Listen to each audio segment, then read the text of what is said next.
introduction. Hello everyone, I'm Oshinoli from BBA Alpha. So आज चाहिँ म यहाँ आफ्नो एउटा इन्सिडेन्ट सेयर गर्न आँटेको छु. So it was 2073. मेरो स्कुल चाहिँ भर्खरै सकेको थियो अनि I was about to join college. अनि my college was a little bit far from my hometown. So म चाहिँ होस्टेल पनि बस्न लागेको थिएँ. And I was really excited. I was going to make new friends, new memories. अनि कस्तो हुन्छ होला त्यो फन भनेर म वेटिङ गर्न सकिरहेको थिइनँ.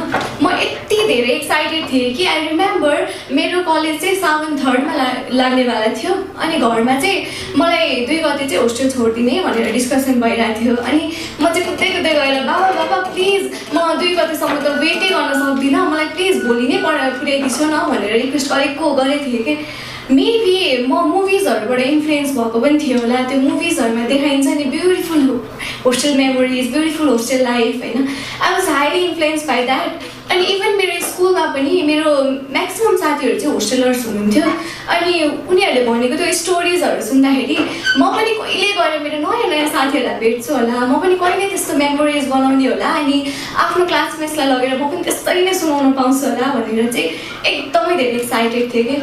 The another reason why I was happy चाहिँ 13 इयर्ससम्म चाहिँ मेरो एउटा प्याटर्नमा मेरो लाइफ चलिरहेको थियो नि त. School to home, home to school. मेरो वर्ल्ड भनेकै मेरो टिचर्स, मेरो बाबा मम्मी अनि मेरो फ्रेन्ड्स यति मात्रै थियो. मैले रियल वर्ल्ड एक्सप्लोरै गरेको थिइनँ. सो फाइनली म अब रियल वर्ल्ड फेस गर्न आँटेको थिएँ. I was going to explore the real world. अनि जस्ट फर इक्जाम्पल एउटा बर्ड चाहिँ 13 इयर्ससम्म एउटा केजमा छ अनि उसलाई फाइनली फ्री गरिदिएछ भने त्यो कस्तो फिल गर्छ होला, कता उडौँ कता के चाहिँ एक्सप्लोर गरौँ भन्ने टाइपको हुन्छ. I was like the same. I was expecting to fly high. I was expecting to explore more and more. So finally त्यो दिन आयो, म होस्टेल पनि गएँ अनि आई वाज सो ह्याप्पी के. म यति खुसी थिएँ कि म मेरो बाबा मम्मीसँग चाहिँ लाइफमा फर्स्ट टाइम छुट्टिएर टाढा बस्दैछु भन्ने पेनै फिल गर्न बिर्सेछु क्या मैले त. अनि सबजना स्याड भइरहेको बेला चाहिँ मैले चाहिँ बाबा मामु भनेर हाँस्दै उहाँहरूलाई बिदा गरेको थिएँ. But little did I know I was moving to another cage भनेर. अनि यसपालिको यो केज चाहिँ पहिलाको जस्तो थिएन क्या. पहिला जस्तो भए पनि I was with my parents. मैले माया पाइरहेको थिएँ, गाइडेन्स पाइरहेको थिएँ टिचर्सहरूको. But this time this cage was full of criticism, judgement अनि डोमिनेसन. यो सबले भरिएको थियो. मेरो इमेजिनेसनको होस्टेल र त्यो रियल होस्टेलमा चाहिँ एकदमै ह्युज डिफ्रेन्स थियो. सो मेरो त्यो मैले सोचे जस्तो नयाँ नयाँ साथी बनाउँछु होला अनि यति धेरै मेमोरिज हुन्छ होला भन्ने जस्तो त त्यहाँको कल्चरै होइन रहेछ क्या. So I had to come out from my imagination and face the bad reality. Like एकअर्कालाई क्रिटिसाइज गरिदिने, रिजन्स खोज्ने क्या आफ्नो साथीहरूलाई डाउन पार्नको लागि. को चाहिँ म्यामको अगाडि गएर राम्रो बनिने हो, यस्तो खालको कल्चर चाहिँ सेट भइसकेको रहेछ. अनि बायसनेस यति धेरै हुन्थ्यो कि toppers were considered as god क्या. अनि हामी जस्तो 4th 5th 6th हुनेको त केही भ्यालु नै थिएन. यदि टपर्सहरूले कसैको बारेमा केही भनिदिनुहुन्छ भने त्यो नै फाइनल हुन्थ्यो. उसको अर्को बिचराको त्यो ओपिनियन पनि सुनिँदैन थियो क्या. त्यतिसम्म त्यो बायसनेस हुन्थ्यो त्यहाँनिर. सो त्यसकै भिक्टिम म एक दिन भएँ. हामीसँग मोबाइल अलाउड थिएन हाम्रो होस्टेलमा बिकज हामी भर्खरै 11th ग्रेडर थियौँ. अनि कलेजको होस्टेल भएर चाहिँ हामीसँग अलाउड थिएन. अनि I was spending my free time चाहिँ अर्को रुमको सिनियरसँग. उहाँले चाहिँ मलाई एकदमै केयर गर्नुहुन्थ्यो क्या, एकदम माया गर्नुहुन्थ्यो. सो हामीले कसैले डिस्टर्ब पनि गरेको थिएन. Were just having talks. अनि सडनली म्याम केम अनि scolded me in front of all के डिसिप्लिन क्यारेक्टरको कुरा गर्दै. अनि इट पेन्स टु मी किनभने मलाई थाहा नै थिएन कि मैले के गल्ती गरेर गाली खाइरहेको छु भन्ने थाहा थिएन. सो आई स्टार्टेड क्राइङ किनभने म होस्टेल गएको चाहिँ भर्खर 5 दिन मात्रै भएको थियो. I was missing home. अनि आई क्राइड खाना पनि खाएन त्यो दिन. अनि एकछिनपछि म्यामले फेरि बोलाउनु भयो मलाई रुममा. And what she said was नानी मैले तिमीलाई गाली गरेँ होइन, मैले इन्डाइरेक्टली त्यो केटीलाई गाली गर्न खोजेँ हो. उसको क्यारेक्टर राम्रो छैन. I don't like that girl किनभने ऊ चाहिँ सरहरूसँग आँखा जुदाएर बोल्छ अरे क्या. Oh my god I was shocked. अब कुनै दिन मलाई केही परेर मैले आफ्नो लागि स्ट्यान्ड लिनु पर्यो अनि बाई चान्स मैले टिचरसँग आँखा जुदाएर बोलेँ भने मेरो बारेमा पनि यही इन्टरप्रेट हुने रहेछ. I started getting insecure. अनि being an extrovert I had to act like an introvert क्या, which was very tough for me.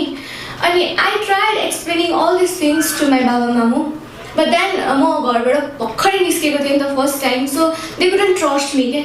So उहाँहरूको लागि चाहिँ म त्यहीँ सेफ थिएँ, दे फेल लाइक कलेजको होस्टेलमा छ, सी इज सेफ देयर, बाहिर निकाल्यो भने बा बिग्रिन्छ कि फ्रिडम खोज्छ कि अल दोज थिङ्स। अनि आई कुडन्ट म कन्भिन्स देम कि मसँग अप्सनै थिएन, अब आफैले फेस गर्नु परिरहेको थियो एन्ड आई वाज फेसिङ। अनि तर त्यो इन्भाइरोमेन्टले चाहिँ मलाई मेन्टली एकदमै ह्याम्पर गरिरहेको थियो because I was feeling insecure day by day कि मलाई चाहिँ त्यहाँनिर म स्टुडेन्ट भएर गएको जस्तै लाग्दैन थियो। मैले ठुलै क्राइम गरेको छु अनि म क्रिमिनल हो, अनि त्यो मेरो होस्टेल चाहिँ एउटा अदालत हुन्छ नि त्यहाँ हो, अनि every time I'm being judged, त्यो टाइपको फिल आउँथ्यो क्या मलाई। त्यो सबले एकदम प्यानिक हुँदै थिएँ।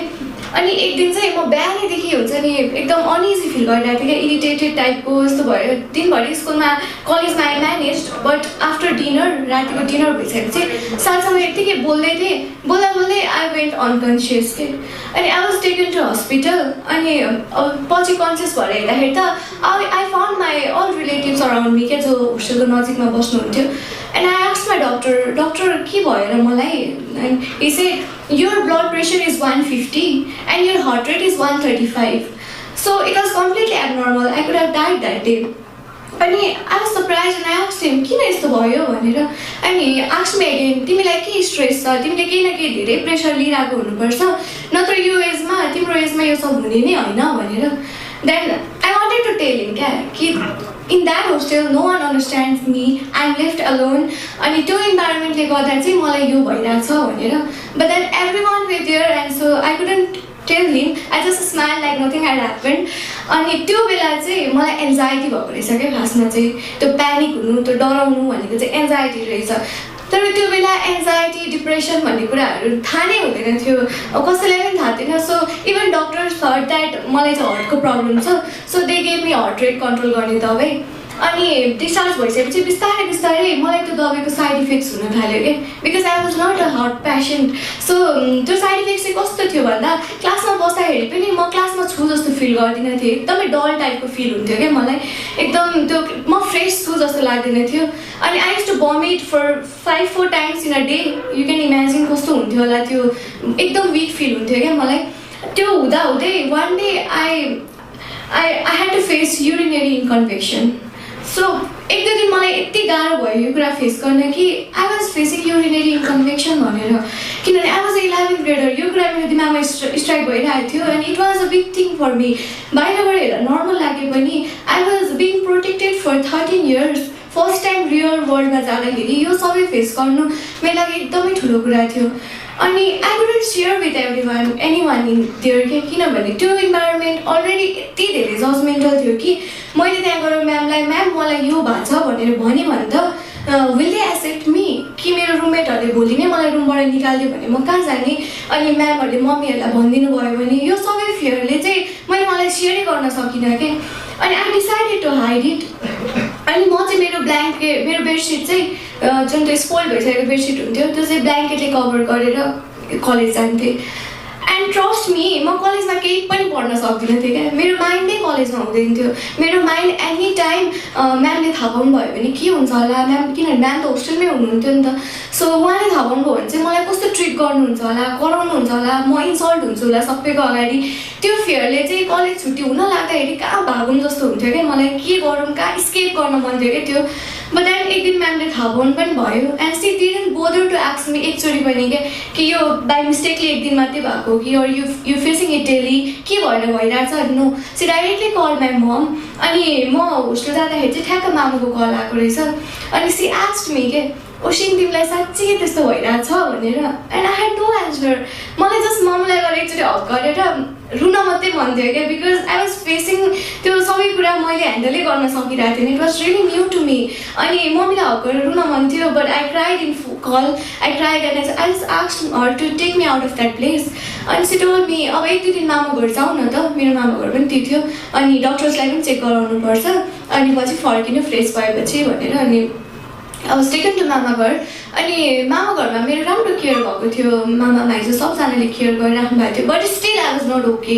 मेरो फिजिकल कन्डिसन भन्दा पनि मेन्टल हेल्थ चाहिँ पुरै बिग्रिसकेको थियो, because every day I was battling with self-emotion, I was battling with self-care, I was blaming myself for the situation I was facing. अनि त्यही माथि रिलेटिभ्सहरूको कम्प्लिमेन्ट्स आउँथ्यो क्या मलाई यस्तो खालको, तिमीले बाबा मम्मीलाई धेरै टर्चर दिइसक्यो, बाबा मम्मीलाई एकदमै गाह्रो भइसक्यो, यसरी टर्चर नदिऊ, के अरे धेरै धेरै फोन नगर, त्यस्तो त्यस्तो खालको कम्प्लिमेन्ट्स आउँथ्यो मलाई। अनि त्यतिखेर मलाई चाहिँ कस्तो फिल भइरहेछ त, म किन त्यो सिचुएसनमा पुगेँ भनेर no one bother to ask me एकचोटि पनि।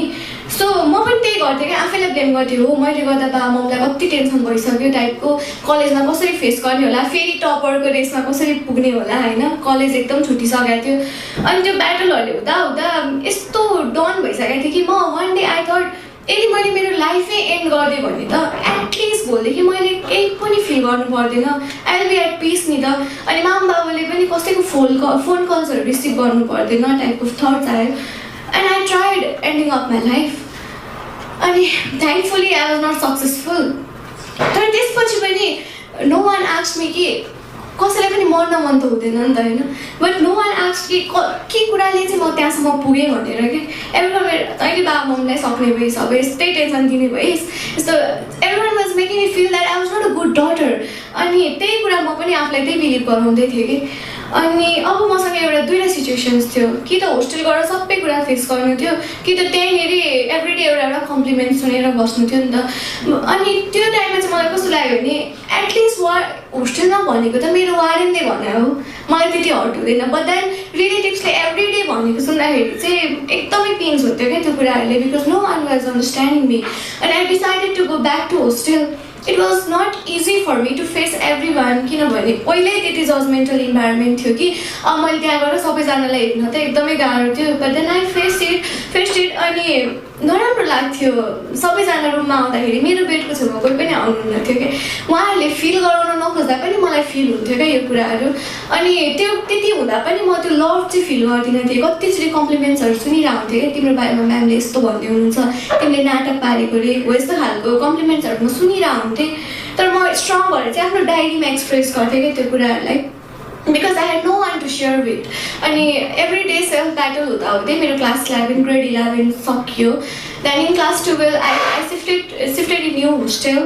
अनि I visited to different doctors, साइक्रेटिस्टहरू। अनि उहाँहरूले के भन्नु भने तिम्रो प्यासन केमा छ त्यसमा फलो गर, अनि यु विल फिल बेटर भनेर। So I started taking part in oratory contest, poem competitions, and I started winning those competitions. अनि म चाहिँ त्यो 1 वर्षसम्म त मैले चुप लागेर बस्नु पऱ्यो नि त। म एउटा साइलेन्ट गर्ल भइसकेको थिएँ क्या त्यहाँ बस्दा बस्दा, त्यो एक्स्ट्रोभर्ट भएर पनि एउटा इन्ट्रोभर्ट जस्तो भइसकेको थिएँ। आफ्नो इमोसन्सलाई कतिको ह्यान्डल गर्न सकिन्छ, द्याट्स मोर इम्पोर्टेन्ट कि आफूले आफूलाई बुझ्न चाहिँ बढी इम्पोर्टेन्ट छ। I am thankful for that incident, किनभने त्योभन्दा अगाडि चाहिँ म एकदम इनोसेन्ट साइलेन्ट गर्ल, उयो एक्स्ट्रोभर्ट भए पनि सबैसँग सबै कुरा सेयर गर्न नसक्ने टाइपको थिएँ। But today I am bold enough to share my story. So I am thankful for that incident. That incident prepare me for life क्या। पहिला चाहिँ अब फेरी टेल्स हेर्दै हेर्दै हुर्केको होइन, मलाई वर्ल्डको राम्रो साइड्स मात्रै थाहा थियो। I was unknown about the dark side of the world. But now अझै पनि मलाई लाइफले कति कुरा सिकाउन बाँकी छ नि त, मैले सिक्न बाँकी छ। But now I am ready to face it alone. अनि अब जस्तै पनि अब्स्टेकल्समा म स्ट्रङ भएर उभिन सक्छु होला जस्तो लाग्छ क्या मलाई। I also knew that life is not a bed full of roses. त्यो सेयिङ मात्रै, त्यो रोज भनेको त कहीँ कहीँ भेटिने कुरा मात्रै रहेछ क्या। धेरै पाउने भनेको त अब्स्टेकल्स नै रहेछ, अनि त्यो अब्स्टेकल्समा एलोन नै हुँदो रहेछ। So yeah I am ready for life now. I am yes to life. And thank you story tellers and British college for providing